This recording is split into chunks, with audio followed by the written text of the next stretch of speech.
Acting on a tip-off, a combined team of Imphal East Commando and 6 Assam Rifles arrested a cadre of the proscribed group Pripak from Khurai Ningthobung Lekai, Imphal East.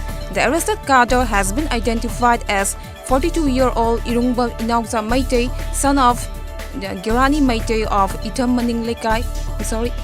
The arrested cadre has been identified as 42-year-old Irungbam Inaugza Mitei, son of Girani Mitei of Itham Mamang Lekai, Thobal.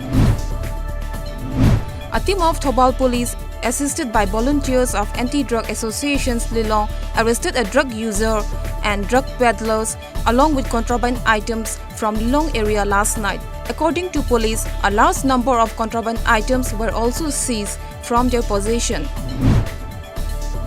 Fighting Against Abusive Substance Development and Protection United Voluntary Organization Nambol and Nambol Apunba Nupi Loop destroyed around 200 liters of illicit liquor at Nambol Bazaar yesterday.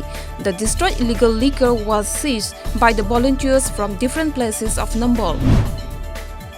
Manipur Muslim Welfare Organization MMWO had informed that it will extend its solidarity towards Kokomi in protecting the territorial integrity of the state.